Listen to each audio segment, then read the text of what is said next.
তো শুভ বিকেল বন্ধুরা। তো বিকেলে আরেকটা মিনি ব্লগ নিয়ে তোমাদের সাথে চলে এলাম। তো সারাদিন তো প্রচণ্ড পরিমাণে বৃষ্টি হচ্ছে। তো এখনও পর্যন্ত বাইরে কিন্তু বৃষ্টি পড়ছে। আর তোমাদের সাথে একটা জিনিস শেয়ার করার জন্যই আমি ক্যামেরাটা অন করেছি। তো তোমরা দেখো আমার বিছানাটা আর আমার ঘরটার অবস্থা কী। তো সেগুলোই আমি এখন গোছাবো। তো দাঁড়াও তোমাদেরকে দেখিয়ে দিই। প্রথমে দেখাই আমার বিছানাটা।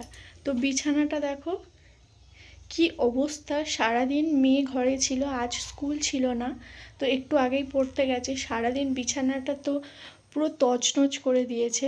তো বিছানাটার অবস্থা দেখো। তারপরে দেখাই আমার টেবিলটা। তো টেবিলটাই দেখো অজস্র জিনিস। তো এগুলোই এখন আমি গোছাবো। তো আমি এবার সুন্দর করে ঘরটা গুছিয়ে নেব। তো তারপর তোমাদের সাথে শেয়ার করব। তো ফাইনালি ঘর গোছানো কমপ্লিট হয়ে গেছে। তো দাঁড়াও তোমাদের একবার দেখিয়ে দিই। তো বিছানাটা দেখো গোছানো কমপ্লিট হয়ে গেছে।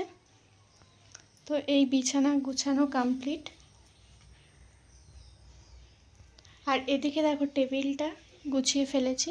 কত জিনিস ছিল এখানে, তো সব সরিয়ে ফেলেছি। আর এদিকে দেখো চেয়ারেও প্রচুর জামা কাপড় ছিল, সেগুলোও ভাঁজ করে একটা কাপড় চাপা দিয়ে দিয়েছি। তো ঘর গুছানো তো কমপ্লিট হয়ে গেছে। তো বাইরে সন্ধ্যাও নেমে এসছে, এখন করব সন্ধ্যার জোগাড়। তো বাইরে দেখো কতটা অন্ধকার হয়েছে, তো তোমাদের সাথে সেটাই শেয়ার করব। চলো যাওয়া যাক। তো দেখো বন্ধুরা বাইরে কতটা অন্ধকার হয়ে গেছে। তো চারিদিকে সন্ধেও পড়ে যাচ্ছে। তো আমি এখন সন্ধ্যের জোগাড় করব। তো এদিকে দেখো আমি সন্ধে দিতে বসে গিয়েছি, আর ওদিকে না প্রচণ্ড পরিমাণে জোরে বৃষ্টি এসছে। তো যাই হোক, বর্ষাকালে তো বৃষ্টি হবেই।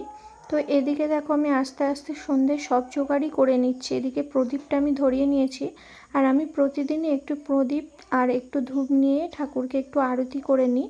তারপরে দেখো এদিকে আমি শাঁখটা বাজিয়ে নিচ্ছি। তো আমার ভিডিওগুলো তোমাদের কেমন লাগে প্লিজ একটু জানিও, আর আমাকে একটু সাপোর্ট করো, আমি যেন আরও এগিয়ে যেতে পারি।